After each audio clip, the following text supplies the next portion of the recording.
악마는 왜 프라다를 입었을까? 생각해 본 적 있으신가요? 악마는 프라다를 입는다. 영화나 소설로 많이 접해보셨을 텐데요. 브랜드의 멋있는 외면 속 숨은 내면의 모습을 들여다보고 싶다는 생각 해본 적 없으신가요? 저희가 알려드리겠습니다. 그럼 악마는 왜 프라다를 입었을까 생각해보며 오늘의 방송 시작해보도록 하겠습니다.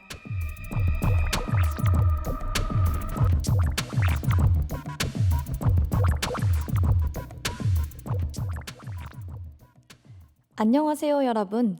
브랜드 속의 숨은 이야기를 들려주는 방송 악마는 왜 프라다를 입었을까 시즌2입니다. 오늘 방송을 맡은 저는 전북대학교 방송국 아나운서 백수영입니다. 여러분은 악마가 왜 프라다를 입었는지 생각해 본 적 있으신가요? 악마는 왜 프라다를 입었을까 시즌1에서는 의류 브랜드를 중심으로 소개해 드렸었는데요. 이번 시즌에서는 의류 브랜드를 넘어서 더 다양한 브랜드에 대해 소개해드리고자 합니다. 오늘 이야기를 듣고 나면 내가 알고 있던 브랜드라고 할지라도 감회가 새롭게 느껴지실 것 같아요. 알면 알수록 재미있는 브랜드 이야기. 오늘 함께 알아볼 브랜드는 어떤 브랜드일까요? 퀴즈를 하나 내드릴게요. 잘 듣고 오늘의 브랜드는 어떤 브랜드일지 한번 맞춰봐 주세요. 그 전에 노래 한 곡 듣고 올까요? 규현의 깊은 밤을 날아서. 오늘의 브랜드에 대한 퀴즈입니다. 이거 하나면 밥 한 그릇을 뚝딱 해치울 수 있다고들 하는데요. 명절이면 집안 한쪽에 차곡차곡 채워집니다.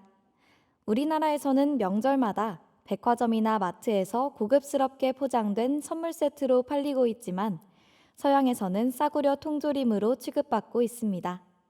해외 언론들은 한국에서 이 제품이 인기 있다는 사실에 놀라워하며 기사를 쏟아내기도 했습니다. 이 브랜드는 어디일까요? 오늘 함께 알아볼 두 브랜드 중 먼저 알아볼 브랜드는 이 퀴즈의 답, 그리고 하리보인데요. 노래 듣고 와서 퀴즈에 대한 답 알려드리겠습니다. 노래 듣고 올게요. 네, 노래 듣고 왔습니다. 퀴즈의 정답은 바로 스팸인데요. 여러분은 스팸 드셔보셨나요?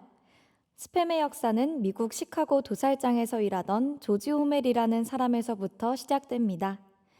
그는 육류를 포장해서 파는 일이 블루오션이라는 것을 깨닫고 1891년 미네소타주에 있는 오스틴에 조지 호멜 컴퍼니를 설립하게 됩니다. 조지는 아주 깐깐한 사람이었는데요. 특히 낭비하는 것을 끔찍하게 싫어했습니다. 그렇게 조지 호멜은 신선한 돼지고기를 철저하게 관리해 포장 납품하면서 회사를 고급 육가공업체로 조금씩 성장시켜 나갔습니다. 그러던 1892년 조지 호멜 가정에 제이 호멜이라는 아이가 태어나는데요. 제이 호멜은 어려서부터 사업가 정신과 혁신적인 사고로 남다른 모습을 보여주었어요. 1914년 그는 아버지의 회사에 입사하게 되는데 아버지 조지 호멜은 제이에게 사업을 가르쳐주지 않겠다고 선언합니다. 책상에 앉아서 서류를 보며 배우는 것은 한계가 있으니 생산 라인에 있는 사람들과 일하면서 직접 터득하라고 하죠. 그렇게 제이는 2년 동안 작업복을 입고 직접 돼지고기를 정육하며 일을 배워갔습니다. 그러는 가운데 책임감은 점점 더 커졌고 1916년 교육 견습 과정을 마친 제이는 회사의 부사장이 되는데요. 1927년 아버지 조지 호멜이 회사를 은퇴하면서 제이 호멜은 회장 자리에 앉게 됩니다. 당시 조지 호멜 컴퍼니가 포장 판매하던 육류는 푸주간에서 한 번 더 조리해야 먹을 수 있는 형태였는데 제이는 이 과정 없이 소비자가 구매한 후 바로 먹을 수 있는 식품을 만들고 싶어 했습니다. 그러던 중 1926년 제이는 유럽 여행을 하다가 친구의 소개로 독일 함부르크에서 작은 육가공 공장을 운영하는 폴존을 만나게 됩니다. 폴존은 햄을 캔 속에 포장할 방법을 이미 개발했었죠. 제이는 존에게 도움을 요청하여 함께 미국으로 돌아오게 되고 1927년 2월 세계 최초로 공식 출시된 통조림 햄 호멜 플레이버 실리드 햄을 출시하게 됩니다. 그러나 그에게는 고민이 하나 있었는데요. 뼈를 분리하는 과정이 복잡한 돼지 어깨살, 지방이 많이 붙어 상품 가치가 떨어지는 부위 등 맛은 있지만 잘 팔리지 않는 처치곤란한 부위들을 어떻게 처리하면 좋을까 하는 고민이 있었습니다. 그는 햄을 만들고 남은 골칫거리 부위들을 몽땅 넣고 갈아버린 후 지방의 산화를 막고 향미를 높여주는 아질산 나트륨과 향신료를 넣은 호멜 향신료 햄을 개발하게 됩니다. 하지만 이 제품은 매력 없는 이름 때문인지 잘 팔리지 않았는데요. 그래서 이 햄의 이름을 짓기 위해 $100를 걸고 콘테스트를 열게 됩니다. 그리고 여기에서 한 회사의 임원이 스파이스드 햄을 줄여 스팸이라는 이름을 제출하게 되고 이 이름이 최종 채택되어 1937년 7월 5일 스팸이 공식 출시됩니다. 노래 한 곡 듣고 오늘의 브랜드 스팸에 대해 마저 알아볼게요. 스팸이 세계적으로 인기를 끌게 된 건 제2차 세계대전이 일어나면서부터였습니다. 당시 미국은 영국의 무기와 탄약, 식량 등 어마어마한 양의 보급품을 원조하고 있었는데요. 이때 호멜 컴퍼니는 일주일에 최대 1,500만 톤의 고기를 동맹국으로 수출했는데 그중 대부분이 스팸이었죠. 영국은 국민들에게 배급제를 시행할 만큼 물자 공급이 어려운 상황이었는데 스팸은 대용량 생산이 가능했기 때문에 무제한으로 구매할 수 있었습니다. 고열량 단백질의 조리와 보관이 매우 쉬웠을 뿐 아니라 고기라는 정체성을 가지고 있었기 때문에 그보다 완벽한 전투 식량은 있을 수 없었죠.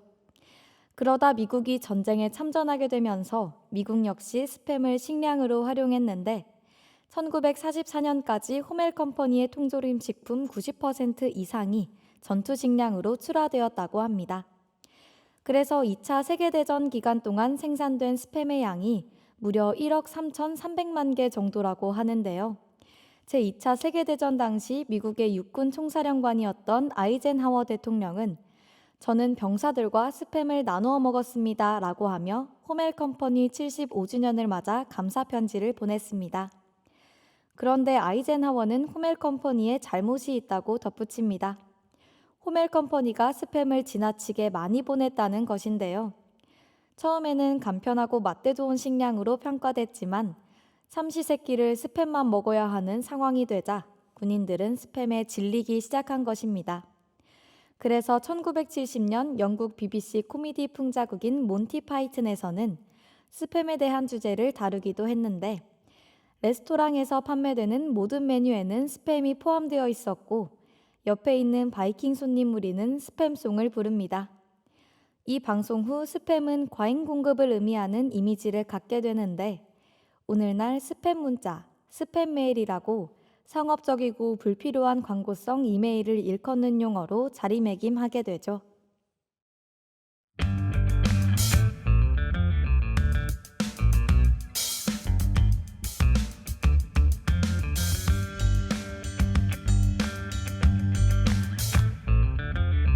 지금은 1시 33분.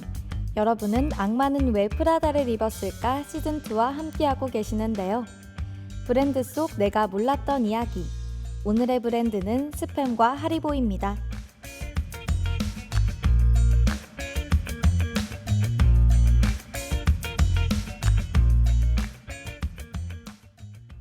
오늘의 두 번째 브랜드는 바로 하리보입니다. 작은 젤리곰 하나로 세계 최대 젤리 브랜드가 된 곳이죠. 처음 이 젤리곰이 만들어진 지도 어느덧 100년이나 되었는데요. 하리보 이야기는 1893년 4월 3일 독일 본에서 한스 리겔이라는 아이가 태어나면서 시작됩니다. 한스는 초등학교를 졸업한 뒤부터 감초 공장에 들어가서 사탕 만드는 법을 배우게 되는데요. 한스는 노이스의 사탕 공장에서 숙련공 과정을 시작했고 1년 정도 근무한 뒤 독일 오스나브리크에 있는 제과 공장으로 이직해 제과 경력을 이어갔습니다. 그런데 1914년 7월 28일 제1차 세계대전이 일어나면서 상황이 급변하게 됩니다. 한스에게 입영 통지서가 도착했고 제1차 세계대전에 참전하게 된 것이죠. 1918년 4년간의 전쟁 끝에 결국 독일이 항복을 선언하면서 한스는 본으로 다시 돌아올 수 있었는데요. 그는 전쟁 당시 입은 부상으로 인해 약간의 청력 상실을 얻었다고 합니다. 그럼에도 불구하고 한스는 제과일에 욕심이 있었기 때문에 다시 본업에 서둘러 복귀했죠. 하이넨 제과 공장에서 몇 개월간 캔디 메이커로 일하던 한스는 비즈니스 파트너가 되기에 이르렀는데요. 그렇게 하이넨 제과 공장의 이름은 하이넨 윤트리겔로 변경됩니다. 하지만 한스는 본인만의 제과 공장을 만들고 싶었습니다. 그래서 1920년 12월 13일, 그는 본에 있는 집 하나를 매입하여 집 뒷마당에 있던 작은 세탁실에 자신만의 사탕 생산을 위한 회사를 설립하는데요. 이곳이 바로 하리보입니다. 하리보는 자신의 이름인 한스 리겔과 도시 이름인 본에서 철자를 따와 만든 이름인데요. 공장이 비록 작은 세탁실이었지만 한스는 굴하지 않고 사탕을 만들기 시작했습니다. 이후 1921년 한스가 게르트루드라는 여성과 결혼하게 되면서 게르트루드는 하리보의 첫 직원으로 들어와 함께 일하기 시작합니다. 한스는 사탕 만드는 일을 담당했고 게르트루드는 자전거를 타고 마을에 나가 판매하는 일을 맡았죠. 하지만 아쉽게도 그들이 기대했던 것만큼 사탕이 잘 팔린 것은 아니었어요. 한스는 판매량을 높이기 위해 깊은 고민에 빠졌습니다. 그러다 그는 1800년대 독일 축제에서 인기를 끌었던 춤추는 곰을 떠올리게 되는데요. 그렇게 1922년 한스는 춤추는 곰에서 영감을 받아 젤라틴을 베이스로 한 새로운 사탕을 만들게 됩니다. 그리고 결과는 대성공이었죠. 수많은 아이가 이 사탕에 빠졌는데 제1차 세계대전 이후 강제 퇴위당하여 네덜란드로 망명한 독일 제국의 마지막 황제 빌헬름 2세는 이 제품을 보며 바이마르 공화국이 만든 최고의 제품이라고 평했다고도 합니다. 그럼 노래 듣고 와서 하리보에 대해 더 알아볼게요. 1923년 한스의 집안에 첫째 아들 한스 리겔 주니어가 태어나고 이어서 1924년에 딸 아니타, 1926년에 막내 아들 폴이 태어납니다. 그러는 사이 하리보에서 출시한 제품들은 저마다 큰 인기를 얻었고 덕분에 넓은 땅을 매입하여 새로운 생산시설과 저장시설로 확장할 수 있었죠. 그렇게 하리보는 1930년에 직원 160명, 1933년에 직원 400명에 이를 정도로 크게 성장하게 되는데요. 하지만 1939년 9월 1일 제2차 세계대전이 일어나면서 나치 독일이 거의 모든 공장에 탱크 제조를 의무화함에 따라 하리보의 사탕 제조에도 제동이 걸렸습니다. 그게 아니더라도 원료 공급이 어려웠기 때문에 하리보는 큰 피해를 보게 되죠. 그러다 나치 독일이 연합국에 밀리면서 한스와 두 아들인 한스 주니어와 폴은 연합국의 포로로 잡혀 수용소에 갇히게 되는데요. 결국 1945년 3월 31일 한스는 52살의 나이로 수용소에서 생을 마감하게 됩니다. 제2차 세계대전이 끝난 뒤 게르트루드는 남편 한스를 대신하여 하리보의 경영을 맡게 됩니다. 400명에 달하던 직원 수는 30명으로 크게 줄었지만 다행히 생산 공장은 피해가 적어서 다시 가동할 수 있었죠. 그러다 1946년 두 아들 한스 주니어와 폴이 수용소에서 풀려나 돌아오면서 어머니로부터 경영 전반에 대해 배우며 인계받았습니다. 한스 주니어가 마케팅과 판매 등 상업적 측면을 담당했고 폴이 제품 생산과 관리를 담당했습니다. 그렇게 하리보의 새로운 시대가 시작된 것이죠. 전쟁 직후에는 원료 부족으로 생산 자체에 어려움을 겪긴 했지만 점차 하리보의 사탕 생산이 안정을 되찾으면서 1950년에는 직원 수가 무려 1000명에 이를 정도로 재기에 성공하게 됩니다. 그러던 1960년 하리보는 하리보의 전설적인 제품이 되는 골드베렌을 출시하는데요. 골드베렌은 초기 제품에 비교하여 더 귀여운 모양으로 디자인되어 어린이들에게 더욱 친근하게 다가갈 수 있었습니다. 하리보는 다양한 색깔로 만들어지는데요. 미국에서 생산되는 하리보와 독일에서 생산되는 하리보는 약간의 차이가 있습니다. 미국에서는 빨간색이 산딸기 맛, 주황색이 오렌지 맛, 초록색이 딸기 맛, 흰색은 파인애플 맛, 노란색은 레몬 맛이 납니다. 하지만 독일에서는 연한 빨간색이 추가되어 딸기 맛을 내며 초록색은 사과 맛이 나죠. 질감에서도 약간의 차이가 존재하는데 독일산이 좀 더 단단하고 미국산은 훨씬 부드러워 씹기 쉽다고 합니다. 노래 하나 듣고 올게요. H.O.T의 캔디.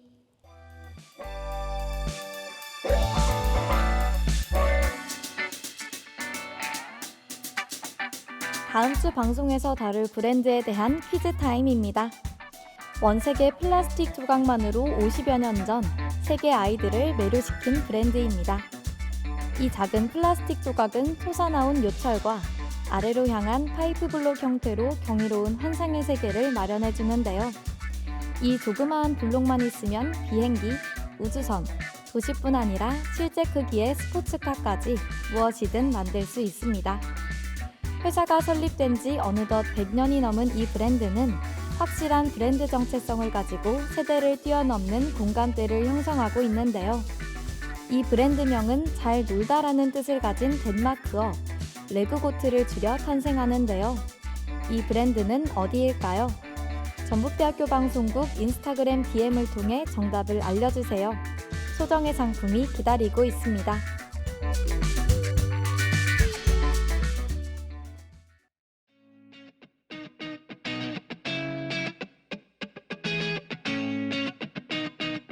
내가 몰랐던 스팸과 하리보는 어떠셨나요? 조금은 새롭게 느껴지셨나요? 다음 주에도 색다르고 재미있는 브랜드 이야기 들고 올게요. 그때에도 함께 해주실 거죠? 화요일 점심 1시 10분 브랜드 속 내가 몰랐던 이야기 악마는 왜 프라다를 입었을까 시즌2였습니다. 지금까지 제작 연출의 김예진, 기술의 김현주, 모니터의 황서연, 진행의 저는 백소영이었습니다. 감사합니다.